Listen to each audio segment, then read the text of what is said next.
Welcome to CC, the Classic Car Show.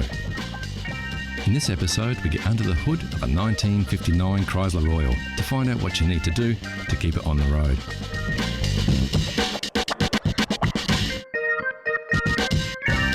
We take a much-loved English open-top roadster for a spin, find a classic of tomorrow for budding budget car buyers, and hop on the Pony Express for a top-down cruise, ×2. Also on the show, how well do you know your chrome? We'll put you to the test. We shop for a bargain or not, plus the big cat purrs as we cut to the polish on this beautiful heavyweight Jaguar Sports Classic.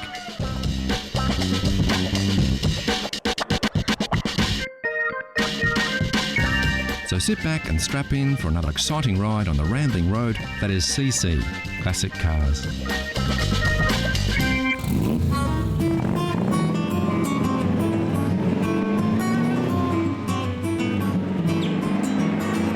There's nothing quite like driving on the open road in a classic roadster, and the MGA ticks all the boxes.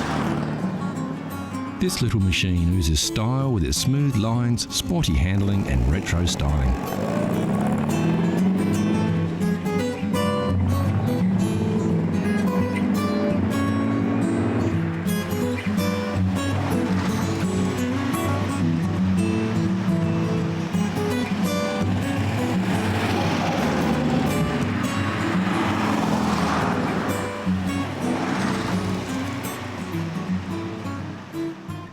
Over 103,000 MGAs were produced by the British Motor Corporation between 1959 and 1962. All but just over 5,000 stayed in England, with the other cars shipped across the globe.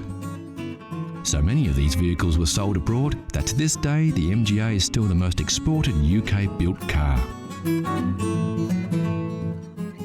The MGA is considered by many to be the pinnacle of styling from BMC, with its classic shape and combination of class and speed oozing from its inspired design.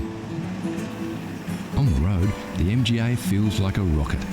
This feeling is in most part a result of the responsive handling, direct steering and driving position, which is very low to the ground.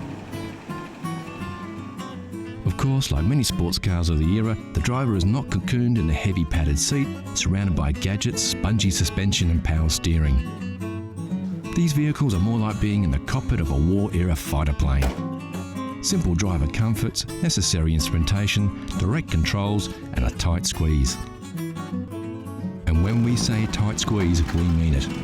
If you are over 6 feet tall or you have shoulders wider than your average English aristocrat, you won't have much fun driving or extracting yourself from this roadster.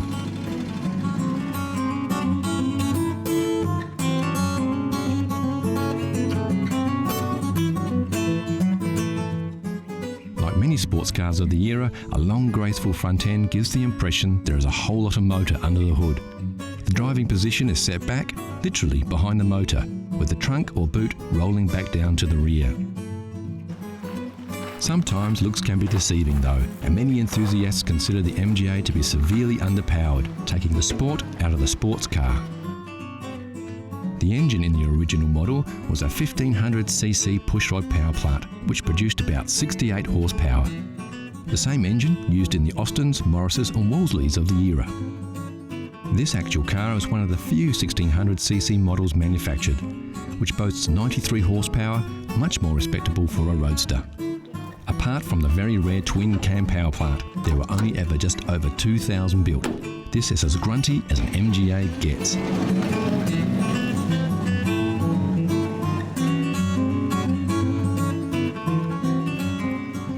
BMC did a little to reduce the weight of the MGA to increase performance.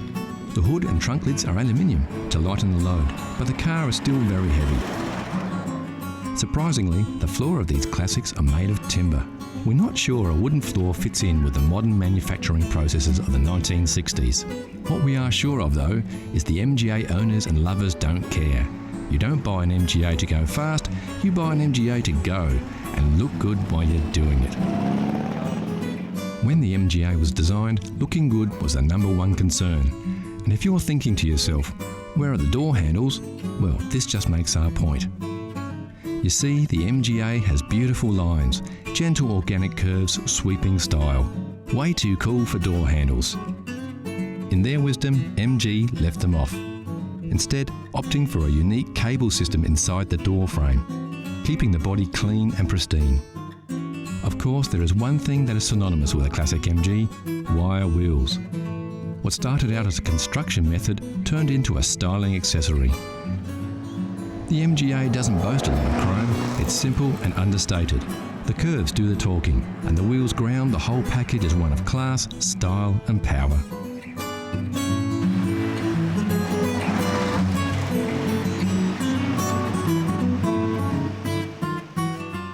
The real appeal of a classic MGA is the romance. The romance of rolling through the countryside, wind in your hair, wire wheels rotating under you, turning heads with your very stylish and fun machine. It's the same for all classic car lovers. For devotees of the MGA, it doesn't get better than this, and we're inclined to agree. So you've just hit 40. You're feeling cashed up, your hairline is fast travelling to the northern hemisphere of your head. So you've decided to take the plunge and get yourself that little sporty classic car you've always dreamed of, and get some wind in your hair before it all disappears and you find yourself shopping for a glue-on toupee. Right now, your heart is set on a Sunbeam Alpine, just like the one James Bond drove in Dr. No. Well, let's take a closer look at the damage to your hip pocket. There were several models of the Alpine produced between 1959 and 1968. The body shape didn't differ much between models, only performance. We've been looking around, and as far as classic cars go, the Alpine could be considered an entry-level classic. Of course, the prices vary, but generally at any one time there are a few on the market to choose from.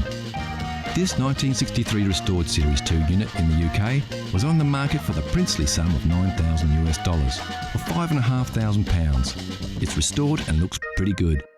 It does lack a little grunt, being the early model. For about $7,000 or around £4,000, you can slide into this restored 65 Series 3 Alpine. We found this 1967 Series 5 model for an ambitious $15,000 or around £9,000.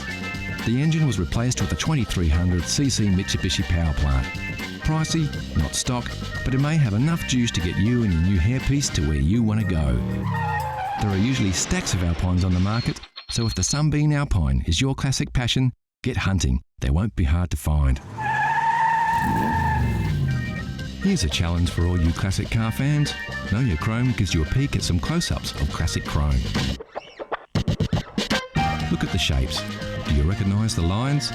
Can you tell which car sports this shiny styling? It's too early for clues, but we can tell you it's a car.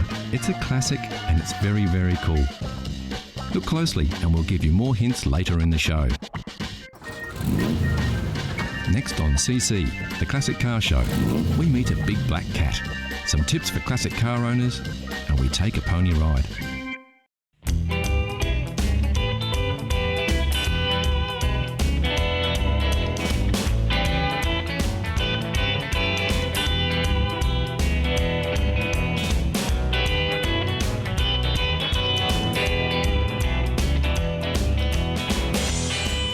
This is a 1959 Chrysler Royal four-door sedan.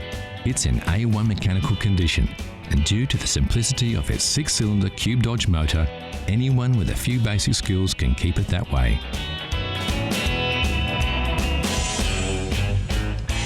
Of course, the best place to start is to take a look under the hood. On the left-hand side, check the brake and clutch fluids. No oil leaks are a good sign that all the hoses are intact. Quickly check the fan and inspect the radiator cap and water level.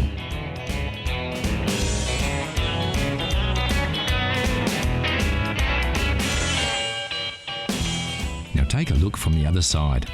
Check the oil level with the dipstick, then the spark plugs and cables. Inspect the battery terminals to see if they're tight and free from any corrosion. Ensure the top radiator hose is nice and tight and that the fan belt is taut and has no cracks in it.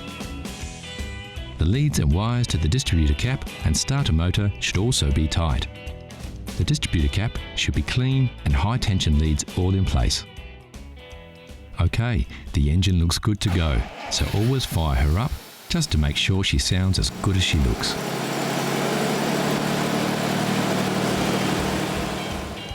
Don't forget to check the tyre pressures and make sure they're inflated correctly to the manufacturer's specifications. Also inspect the tread depth and check for uneven wear or foreign objects in the tyre tread. While the car is at the correct height, quickly check for rust under the mudguard here and under the front mudguard. The seals can be a weak spot for rust, but as we can see, everything is fine on this rust-free vehicle.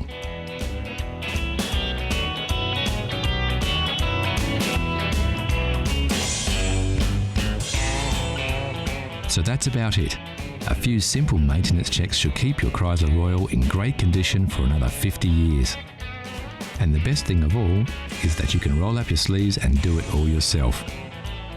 Yep, there's only one thing better than the smell of aging leather, and that's the smell of engine grease on your hands.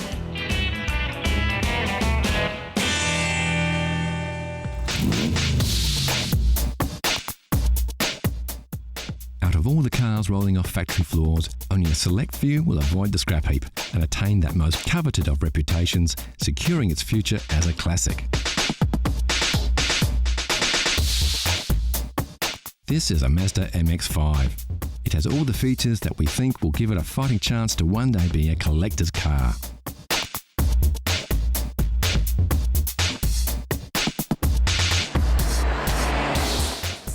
This classic of tomorrow gives you the feeling of the traditional open-top roadster with the modern comforts and technological improvements of today.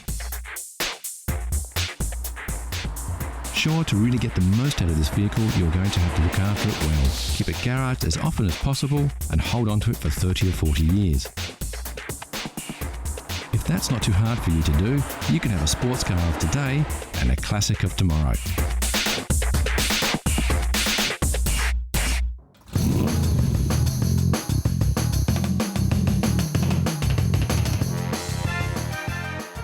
Jaguar has produced a series of elegantly styled and remarkably quick sports cars since the end of World War II, and incredibly, it's a lineage that still continues to this day. The XK series began in 1949 with the XK120, one of the most powerful cars of its day, and reached its peak with the production of the legendary XKE, commonly known as the E-Type Jag. With its combination of good looks, high performance and competitive pricing, the E-Type became the icon of 1960s motoring, and when the car was released in 1961, Enzo Ferrari even called it the most beautiful car ever made.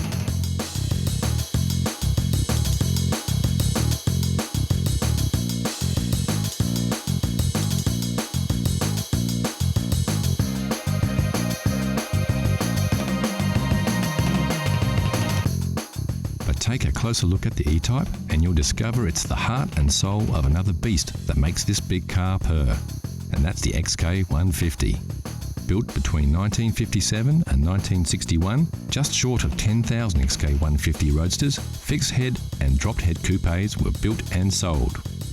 It was distinctively different from its predecessor, the XK140, with its curved one-piece windscreen, wider grille and high wing line along the sides.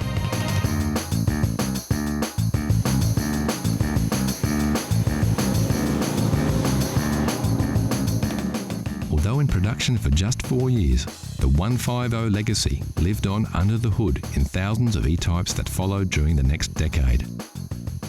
In fact, the Series 1 E-Type was powered by the very same 3.8-litre straight-six XK6 engine that drove the beefed-up XK150S. And boy, what an engine! It pumped out 265 brake horsepower, easily topped 135 miles per hour, and could sprint from 0 to 60 in just 7 seconds.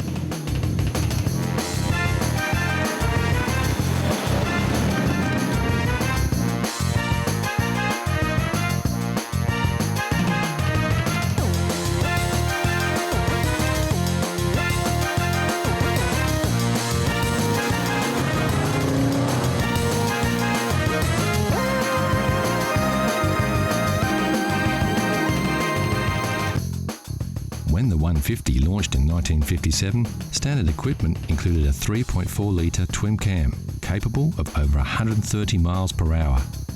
But in February of '59, Jaguar added a chrome S insignia, along with triple SU carburetors, a dual exhaust system, beefed up suspension and larger disc brakes. And the 150 didn't just pack a punch under the hood. It came with a beautiful interior that featured stylish leather throughout.